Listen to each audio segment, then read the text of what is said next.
when you see a company that is willing to invest in its employees, when you see a company that stresses and values diversity, those are the signs of a growth mindset institutionally. I'm Amy Jo Martin. Welcome to the Why Not Now show.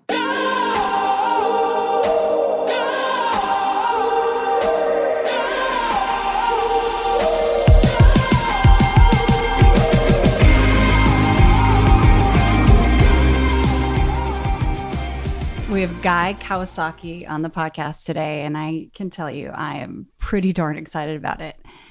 Guy is an evangelist for innovation. He has been on the front lines of the biggest evolutions in tech in those moments that we've all read about, heard about, and he's a legend in my mind and definitely helped shape my career.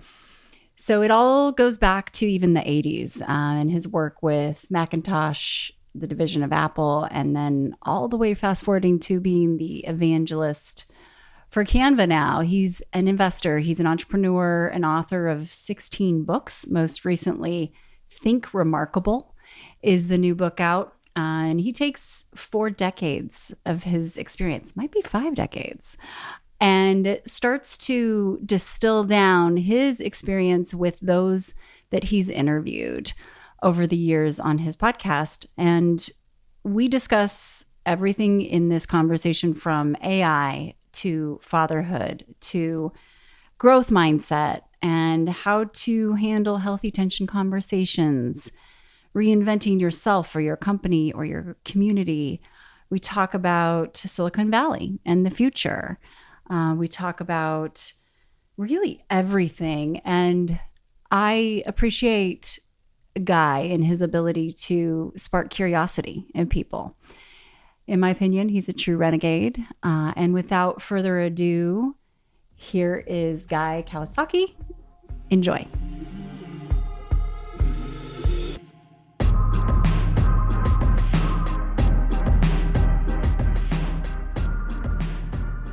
Guy Kawasaki, welcome to the Why Not Now show. Thank you so much for being here. You know, why should I not be on this show now? Of course I'm here. Why not, right? And I've already promised you this is going to be the most fun part of your day, if not the last 90 days since the book launch. So I don't know. I'm going surfing today. That's stiff competition. I love a bit of a, challenge. So let's hop in. The show name is Why Not Now? And you've been living that, for decades. When you hear that phrase and bridging that delta from idea to action, what are the first few things that pop into mind that are required to manufacture the bravery to do so? You've witnessed this thousands of times. Well, the first thing that pops into my mind is basically why not now is, in my sort of perspective, that's the equivalent of the growth mindset of Carol Dweck, right? So Carol Dweck believes that there's a fixed mindset, which would be, not now. And there's a growth mindset, which is why not now? And I think that is a very good encapsulation of the why not now growth mindset attitude, that you can learn new things, you can try new things, and time is running out. You shouldn't be stuck in the status quo. And then the next thing I think of is Daniel Pink. Daniel Pink had a study about regrets. And he asked people all over the world to answer this survey about what they regret in life. And the 2 biggest regrets were, first, they let social relationships deteriorate. And the second one was that, and I'm not sure which was first or second, but the top 2, the other one was that people's biggest regrets is that they did not take the shot. They did not take the risk. They didn't try to start the company, write the book, make the movie, write the song, whatever. So it's not a regret of, I was too aggressive. I was too idealistic. I tried too many things. It was quite the opposite, which is, I should have done that. I should have tried that. I should have. So, all of this is sort of coalescing for me. Okay. So, and you have, let's just make sure we call this out loud and clear, the Think Remarkable book that you have, you're what is the 16th or 17th book? 16, yeah. 16th. That's come out is a culmination of all these conversations you've had with some of the most progressive leaders and your experiences, but then through the vehicle and lens of your experience. And so back to your experience for one moment, and everybody needs to check out this book. I mean, I can't think of a better author to bring and thread through your own valuable perspective among that, stable of people that you have interviewed. But so let's go to why not now. So you left Apple in 87, right? But then went back for a couple years stint in 95-ish, 2 years. Yes. Before you said, yes, I'm going back, there must have been a why not now. That was a decision to make. Can you tell me about a moment that you remember when you greenlit that idea of, okay, I'm going back? Okay, so to set the stage, this was in 1997, I think. You went back in 95. Oh, yeah, 95, right. And then I left again in 97. But yep. So basically every 10 years or so, I quit Apple. But in 1995, Apple was supposed to die. And, people like Michael Dell were saying Apple should take its cash, give it to its shareholders, and close up shop. And Apple was doomed. Windows is going to control the world, et cetera, et cetera. And at that time, I was living in San Francisco with my wife. And I think we had at that point one kid almost out of the chute. So we're at 1.5 kids. And I loved Apple. I love Macintosh. And one of the senior vice presidents said, you should come back and help us maintain the Macintosh cult and keep developers on our platform, et cetera, et cetera. And so because of my love for Apple, I returned and it was like all worked out. I wanted to move out of San Francisco back to the Valley. So Apple relocated me. So it was a good relocation. It was good compensation. It was a good cause, keep Apple successful. And it was one of the better decisions I made in my life to come back to Apple. You said you loved the brand. The influence and persuasion you had among the consumers obviously was clear. Was there a moment, like when it comes to decision making, are you a matrix type of guy where you're just thinking through the data? Are you an intuitive, you bring that in? Or what's your decision tree look like? Honestly, I think that's a false dichotomy. It's as if you're saying that there are two kinds of people. One is data driven, is thinking all the factors and, plus and minus and net positive, net negative. And the other person just makes a decision just based on gut and, whatever. Well, I will tell you that I think that the way decisions are made is a combination. So as you get older and older, it may appear that you just blinked, to use Malcolm Gladwell's word. It may appear that you just blinked and made the decision. But actually, when you get older and you have enough context, you can make what seems to be a very quick decision and you are including a lot of data. So, maybe when you're young, you have to weigh all these things, but not when you're old. You can make a fast decision and it can appear to just be purely emotional and intuitive, but it's not. Right. You have decades of data that you're basing that off of against, right? Like it's interesting how, you've witnessed so many different big evolutions and, yes. We could look at a timeline. And I think about when I started my first company, late 20s, working in the NBA, sitting around the boardroom table with individuals a lot more senior, a lot more authority than me. And social media was on the scene, new on the scene. And we talked about how, being some of the first verified folks on the platform of choice at the time was Twitter. And I'm trying to convince them, we have access to these athletes. They're living the brand. They're the affinity. We have these marketing partners. We can be the bridge and the glue. And I said, it's kind of like, Guy Kawasaki and being an evangelist and living the brand. And I think I got the biggest head tilts. Everybody's like, you want to what? What?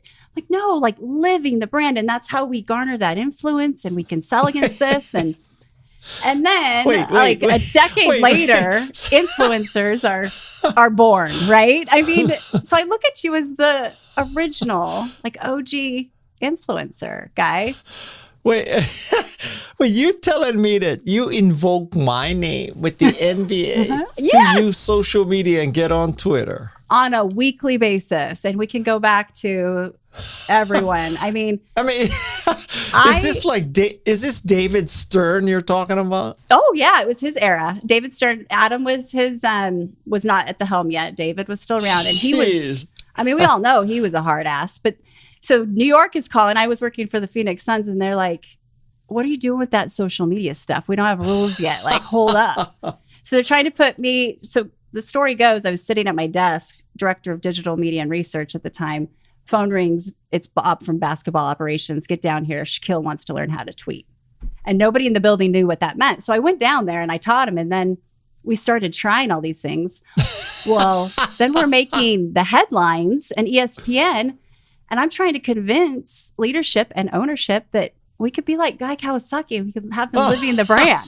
I'm not kidding you. Like, this is an epic moment, Guy, that I'm having with you to get to tell you this.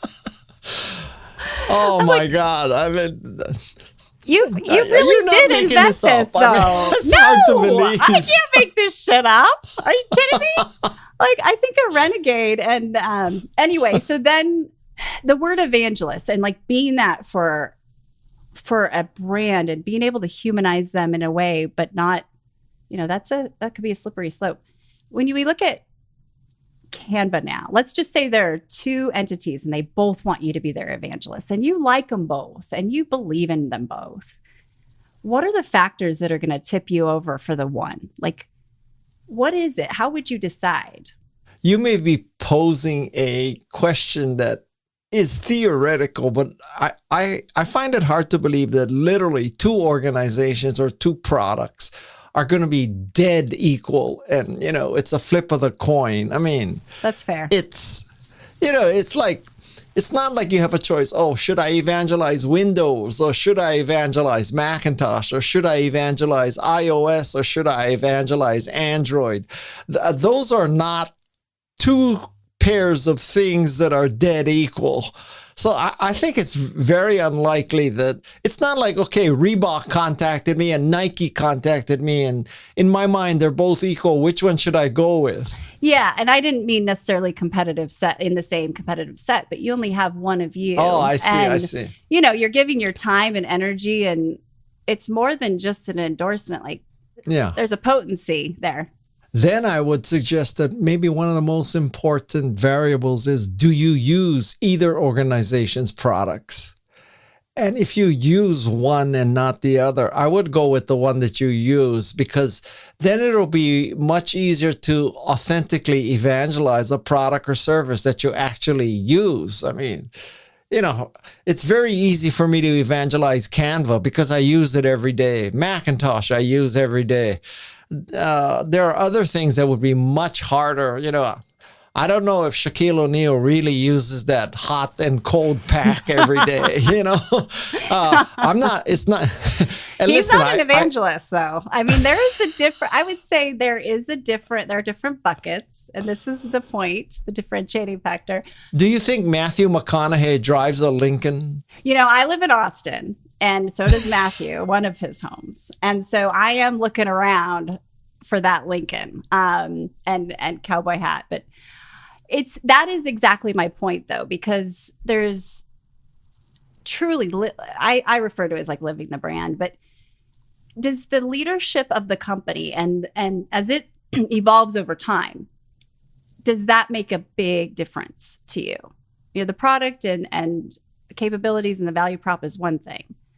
But the humans behind that brand. Okay, so here we have a very good case study of this. Okay, so listen, I have never owned a Tesla. I have driven one once. I have ridden a couple times, mostly with Uber and Lyft. And I know that millions of people love their Teslas, including people that I respect for their, intelligence and their tastes.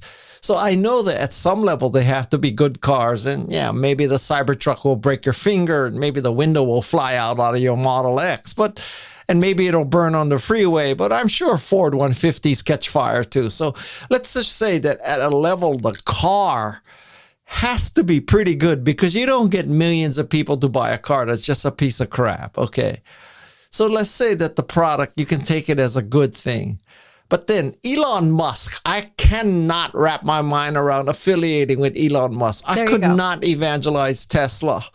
No matter how much I love Tesla, because of Elon Musk, I would not touch that brand with a 10-foot pole. And I think that's maybe what I'm getting at is there's more than just the product. Or you mentioned, you use Canva, you love it, sure. And there is a loyalty factor and ladder where sometimes it has to be more than that usually, right? Yes. So that human connection.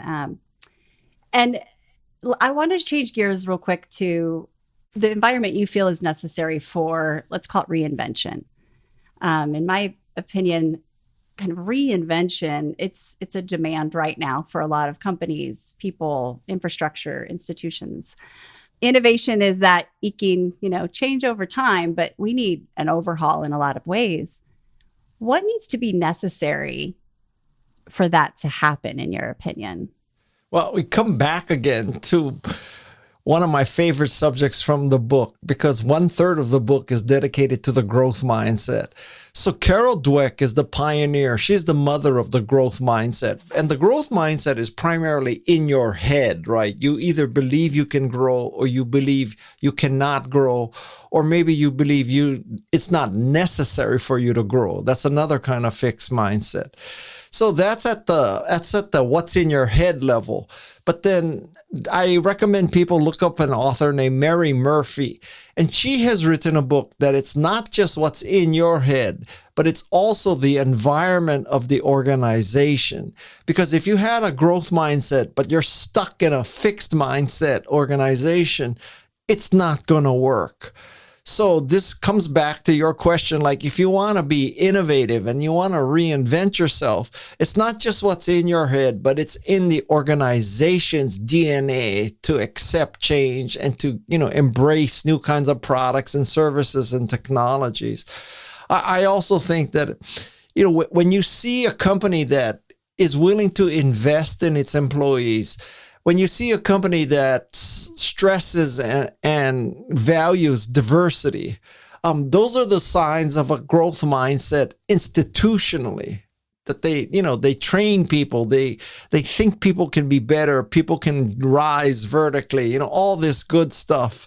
And when you don't see those kind of programs, and when you don't see DEI programs, even though DEI is like, there are some parts of society that's trying to make DEI into a bad thing. And I think that is horrible. That is a short-term, short-minded, stupid mistake to do that. But don't get me started.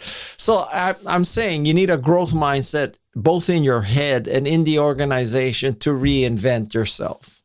And would you say maybe that's skewing toward reinventing yourself with your career, but as your whole self or a marriage or a community or a government, does that apply in any respect of reinvention, do you think? Well, let's take the most difficult example that you just listed, which is a marriage. So if two people are not with a growth mindset in marriage, well, what do you do as you get older?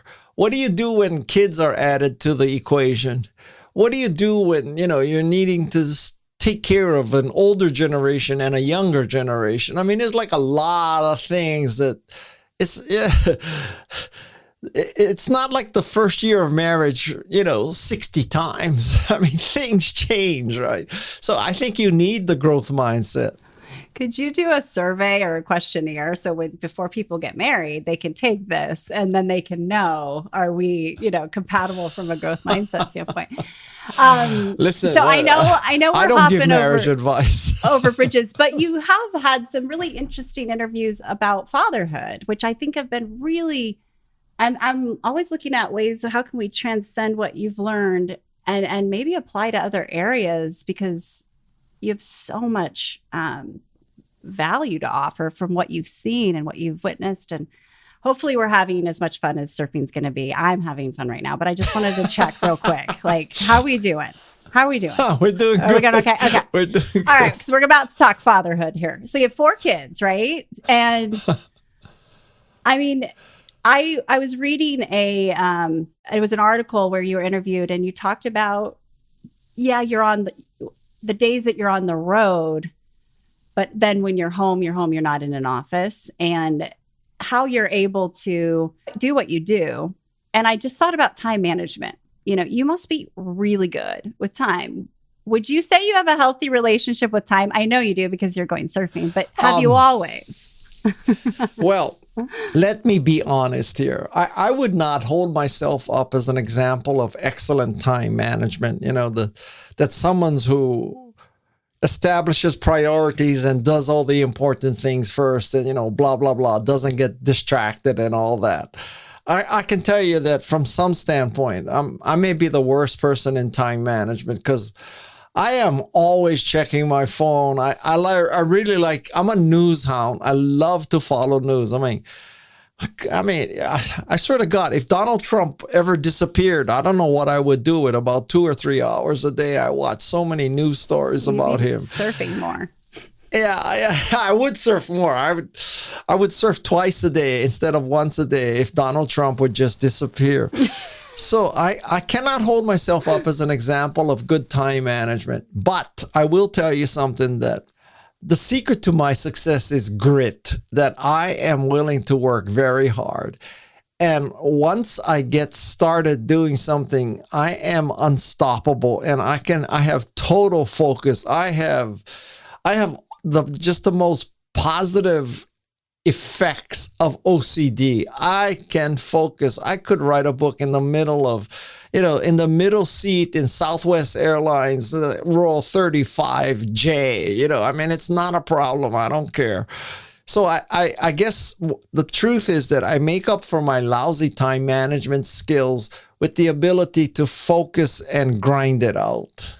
Imagine if I had time management skills. Oh my God. Yeah, absolutely. Right. Laird Hamilton or something. When you look at what sparks that grit, so it sounds like once you're committed, like it is locked down, go time. What does it take to get you into that? Okay, this is it. This is where the time's going. Because you could probably do a million things. I don't know. I just fall in love with stuff. I fall in love with podcasting. I fall in love with writing. I fall in love with surfing.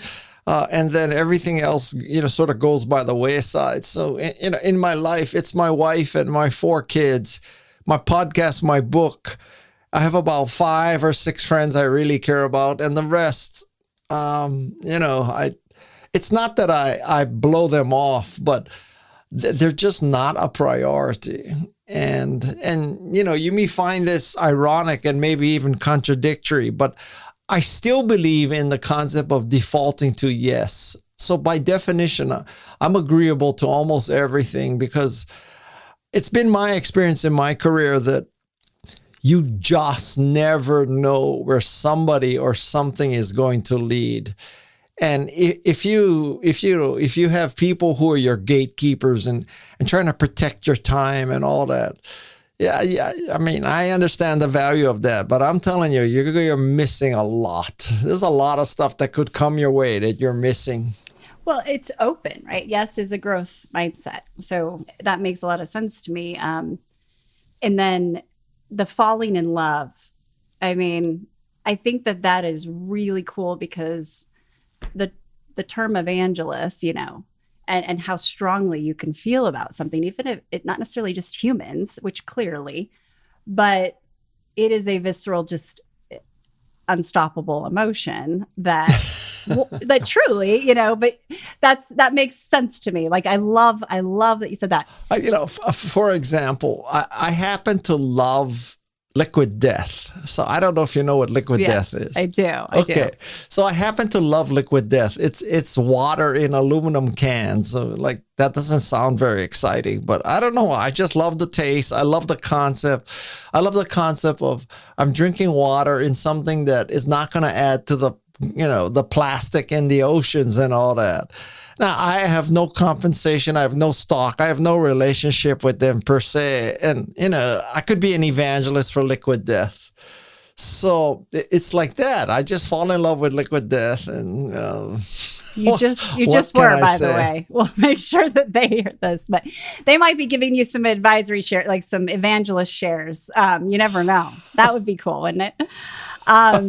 We just coined that. I think you deserve that. Speaking of investing, and let's go to AI. I'm really curious. I sit on the governance board of an AI company and have for 4 years now, and also an investor, and it's in healthcare. It's called Circle AI. It's incredible, but I'm seeing how much time we spend on education, even to some of the big VCs or to individuals that you would think, this is all maybe common knowledge in their world, but there's so many new factors that nobody can necessarily be an expert at all of those things. And I'm curious to hear from you, like, how do you see venture capital and institutional, more traditional structured capital changing because of AI?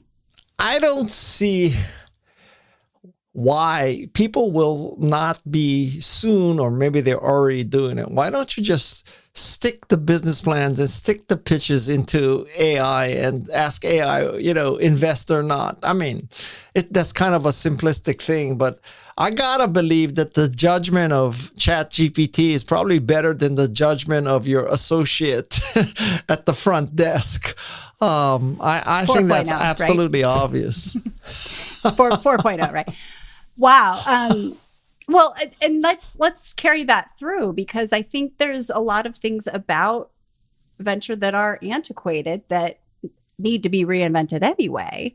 But there's so much power and influence, and that's not going to go away anytime super soon. And there's leverage. But do you think this will be one of the biggest disruptors of democratizing access to capital? I don't know if it's going to democratize access to capital, but I do believe AI is the biggest deal I've ever seen in my career. I think AI is bigger than personal computers. I think it's better than the internet. I think it's bigger than social media. Maybe it's tied with the Industrial Revolution. I think it's enormous. And as a writer, and every day I use AI, and every day, at least once a day, I say to myself, that is just freaking amazing. Like, how did we do that before AI? Every day I say that. And at some level, I know that it's very predictive. It's just like putting one syllable after the next syllable based on statistics. I understand that at some intellectual level, but then I don't understand how you can ask ChatGPT, should America teach the history of slavery to students? And it comes up with a very cogent answer, much more cogent than half the politicians in Florida and Texas. So I don't understand how ChatGPT can do that. Talk to me more about this. So you've seen huge disruption. Is it the manipulation of time and knowledge share that you think is, what is it about AI that is that big? It's just so useful. I mean, I think AI is about 100 times more useful than social media, for example.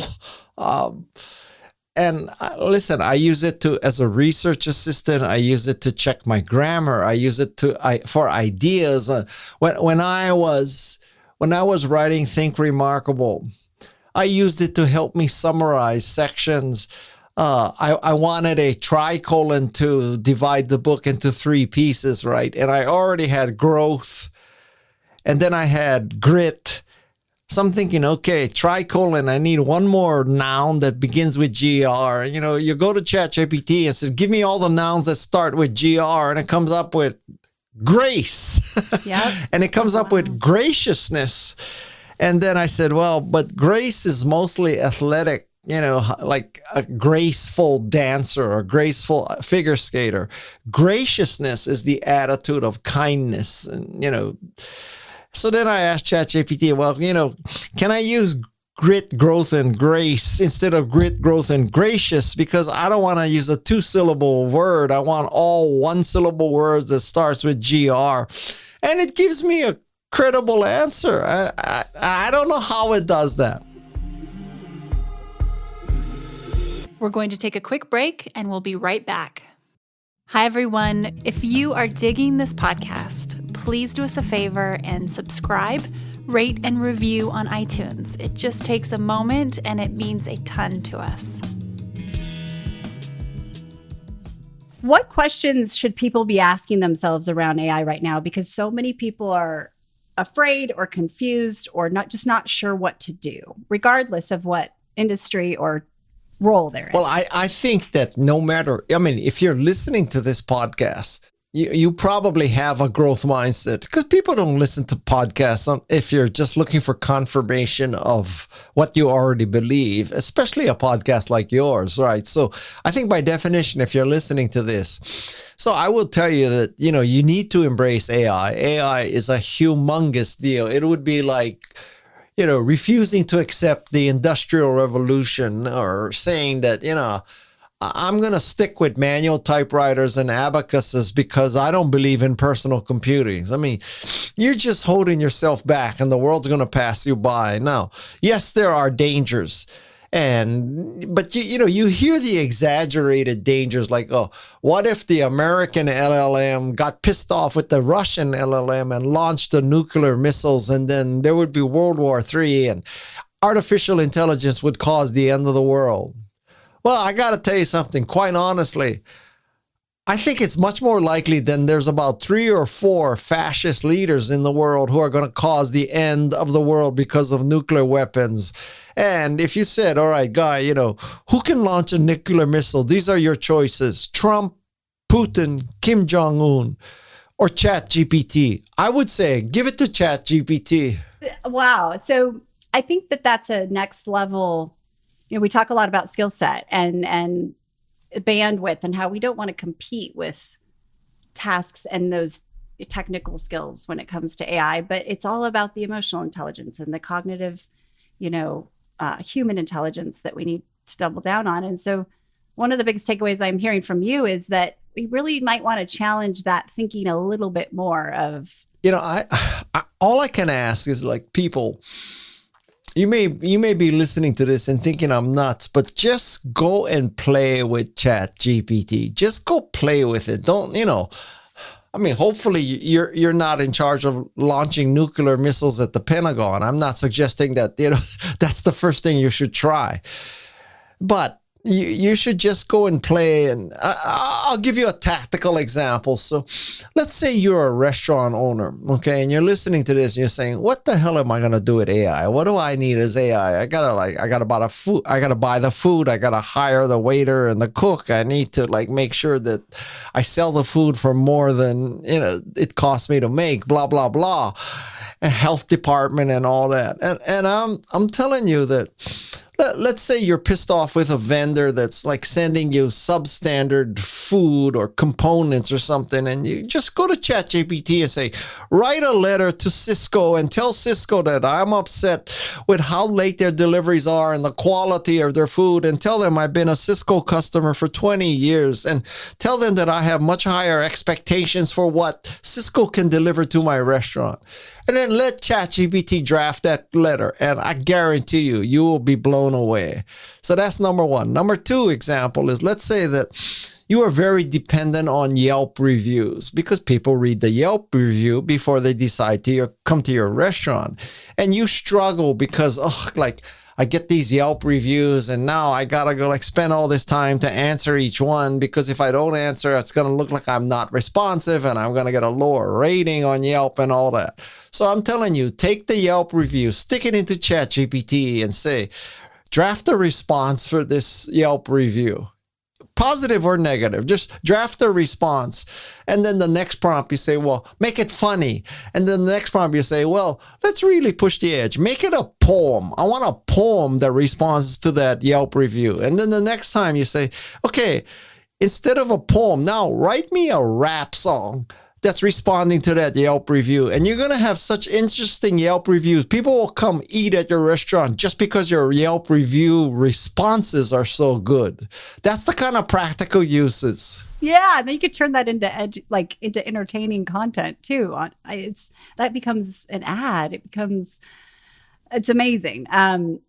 So when it comes to AI, do the current big tech players win the race, or will there be new ones? Like, what's your take? I know that's a very polarizing question, but any thoughts on that topic? I mean, it sure looks like, Gemini from Google is doing a great job for AI, and ChatGPT 4.0.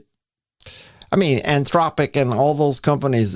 It's about I don't know. It's probably got 75 AI companies, but it's going to come down to 3 or 4, just like anything else. And I don't know. I keep bouncing around between Claude and Gemini and ChatGPT, et cetera, et cetera. And listen, what? Okay, while we're on this subject, so I had someone make Kawasaki GPT, and Kawasaki GPT, the data set is all my writing, all my videos, all my blog posts, and the transcripts from all my remarkable people interviews. So if you go to if you go to KawasakiGPT.com and ask it a question, it's just like you're asking me a question. And I'll tell you something, the answers that Kawasaki GPT give are better than the answers that I give. So sometimes when people ask me a question or ask me for a review or a foreword or a guest essay, guess what I do? I go to Kawasaki GPT and I ask myself for the draft. And I'm telling you, it saves hours and hours doing that. This has gotten very meta. I love it. But IP question there. So number one, I'm like, can you gate that? Like, is there a economic model for you there? Number two, is that truly open source, and should you be able to protect your IP per se? I mean, there are all these. That's what I love, is there are no rules. Only I control what the data is in Kawasaki GPT, so it should make up less shit than usual. Although I have been accused of making shit up too. So, but anyway, so it's you really are asking me the question, and it's really me giving the answer plus 250 guesses.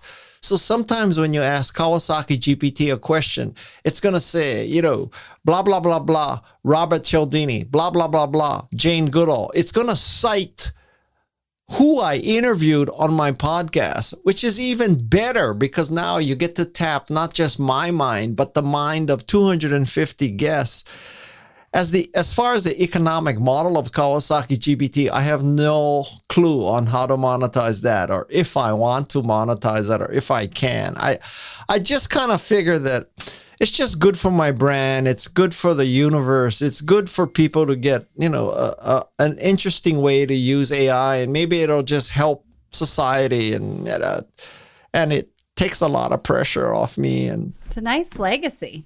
Open source your brain. I mean, your experience, your history, your brain, your interviews. In a sense, I have achieved somewhat of a degree of immortality, because Kawasaki GPT can live on after I die. It's scaling you, basically, right? I mean, we're truly scaling Guy Kawasaki. I mean, that's. I'm done. I mean, the universe. You're welcome, universe, right? No, but it really is that powerful.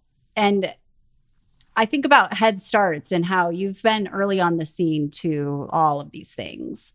And so often people will say, I'm too late, or I just don't get it. Like, that lack of curiosity really can hurt them. But what is that mechanism where we start to see consolidation among these 75 or so down to 3? Like, what do you think has to happen, that threshold, to be able to see the next, okay?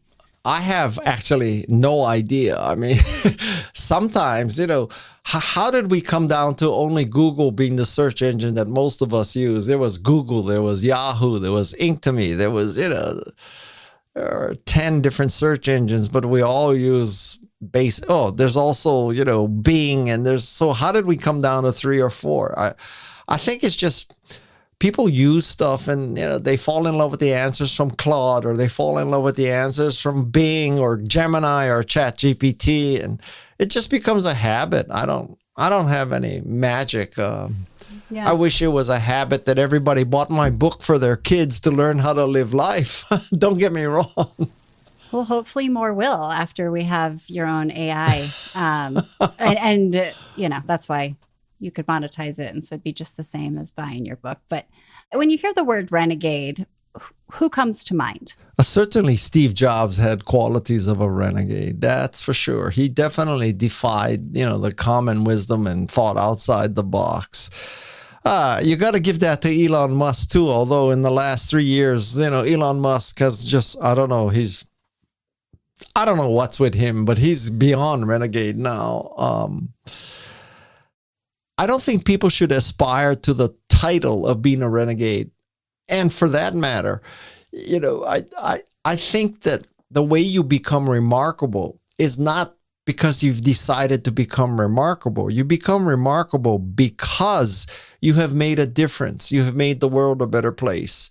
And so when you make the world a better place and you make a difference, people will have no choice to consider you anything but remarkable. So the way to be remarkable is to make a difference. It's not to decide that, I'm going to reposition and put lipstick on a pig and all of a sudden be remarkable. Sure. And it might even be coming down to semantics, because I think of renegade as positive disruption and bravery to do what hasn't been done for the greater good. And that definition may not be the same for everybody. So, and the name of my company is Renegade Global. And my book is Renegades Write the Rules.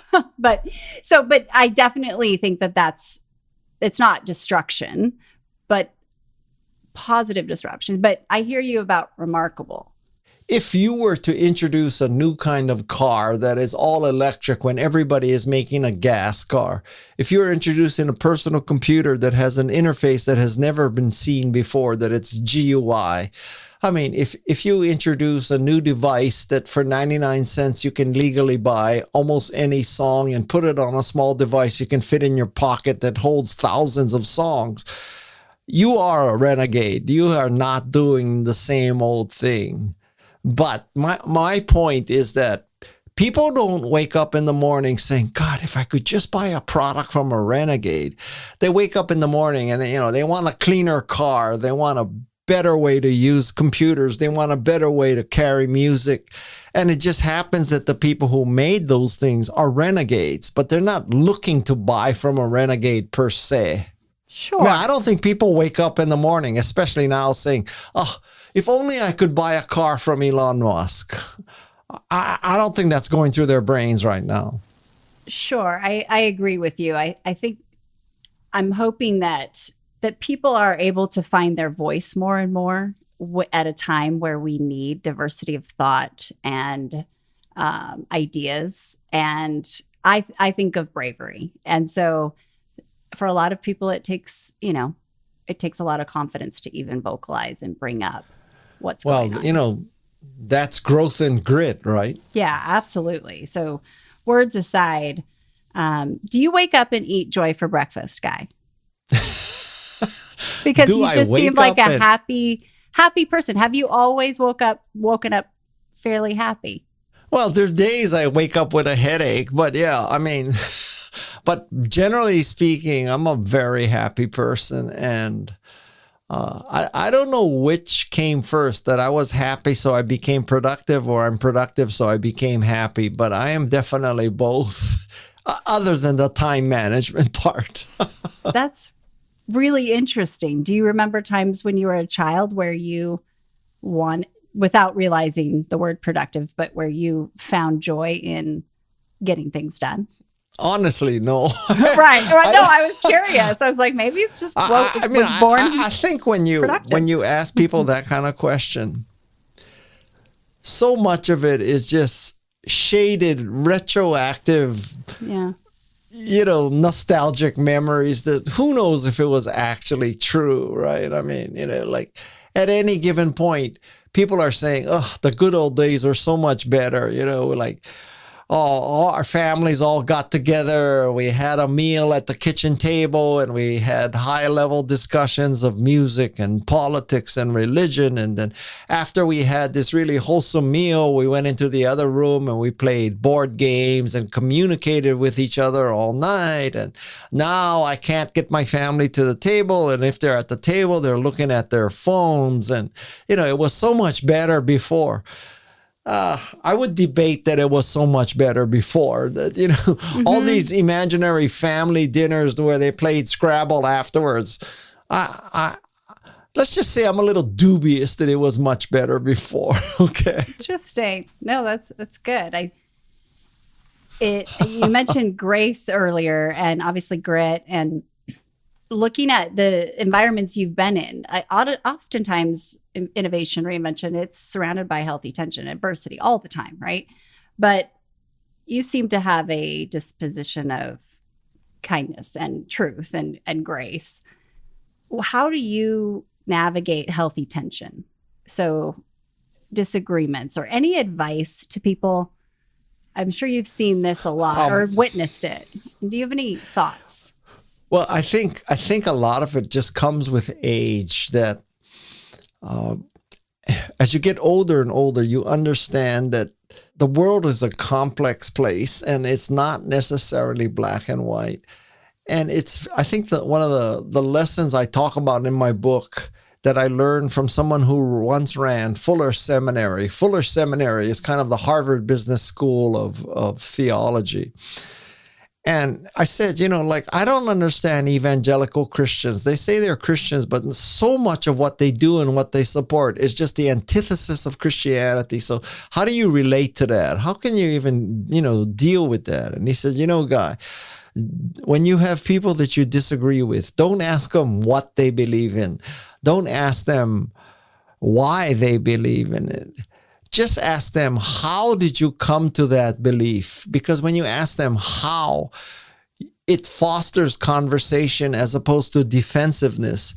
And by asking them how and learning how they came to these conclusions, you might gain insight into why it's logical and maybe even understandable that they came to believe something. So, if let's say you support vaccination and you meet someone who's anti-vax and you're asking them well, first, what do you believe? Oh, I believe vaccination kills people and causes, autism.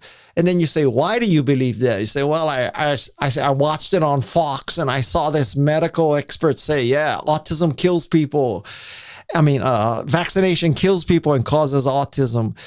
And so then now you're going to say, well, why do you believe Fox? Why do you believe this? And it just goes worse and worse. So what you should ask is, well, how did you come to believe that vaccinations are bad? And maybe the person is going to tell you, well, my grandfather was in the army and the army put him in this experiment with vaccines and it killed him and he didn't even know what was happening. He had no choice. So I just believe that, the medical industrial complex is putting vaccines in people that can kill people because they killed my grandfather. Well, when you hear that story, you might say, I can understand why this person is anti-vaccine. That's a very powerful insight. That's amazing tip. For people listening, it indicates too that you have a desire to understand just by asking that question, which is opening and a cue that you're listening, that you want to know.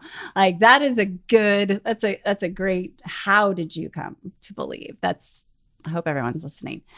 Silicon Valley, what do they do to evolve and just maintain leadership with global innovation? I think that because of Stanford University and the engineering school at Stanford, it just started that way. In the same way that, I don't know, why is Hollywood Hollywood and why is Silicon Valley Silicon Valley? Well, Silicon Valley is Silicon Valley because of Stanford and the engineering schools and the Hewletts and the Packards and, those companies. And those companies started companies that the people who worked at those companies started other companies, and it just became this self-fulfilling upward spiral. And then, so now they needed infrastructure and they needed finance. So the venture capital industry happened around Silicon Valley. And I don't think there was any grand plan, right? I don't think there was a governor who said, we're going to make this a tech center, because quite frankly, there was no technology to center back then. So I think it's because of this institution called Stanford. And that was the key. That was the spark. That was the acorn that became a mighty oak. And you see that maintenance as possible with how decentralized we are? I don't know if that's so defensible anymore because there are a lot of fine institutions of education and engineering. That's number one. Number two is that quite frankly, Silicon Valley does not have a monopoly on brains. We're as smart or we're as dumb as any place else. Don't you believe that, like we're all geniuses here? It's bullshit. And it would be like saying, well, I believe all the creative people live in Los Angeles because that's where the movie industry is. I would debate that too. So I think that in a sense, what the internet has done is it has spread that out. That, like I work for a company called Canva. It started in Perth, Australia, and then it moved to Sydney, Australia. You don't associate Sydney with great online software companies. And here we are today. So I think the internet has really sort of changed that. Mm-hmm. So if you're an entrepreneur, do not pack your bags and come to Silicon Valley expecting that the streets are lined with gold and everybody's going to give you money and it's going to be easy, because that very thought has meant that there are thousands of people who fell for that story, and now there's thousands of people trying to do the same thing. And so, I think you can, if you're an entrepreneur, you can make it work wherever you are. If you're not an entrepreneur, no matter where you are, you're not going to make it work. And that's thinking remarkably, I would say. That sums it up nicely. I need to let you go so you can get surfing, Guy, but I want to thank you. I think you've made me a more curious person over the decades, and I think you've sparked a lot of growth in people. So thank you very much. Well, thank you very much. And if you're ever on the phone with Shaquille O'Neal, please ask him to come on my podcast. I would love to interview him. Okay. Let's make sure that message gets to him. So how fun. But you do have to tell him that you talked about with Icy Hot. I would also take Charles Barkley because you work for the Suns. Maybe you know Charles Barkley. I love Charles Barkley. I love his attitude. He was earlier era, but those two together are like remarkable, remarkable renegades. Okay. Thank you very much. Thank you so much, Guy.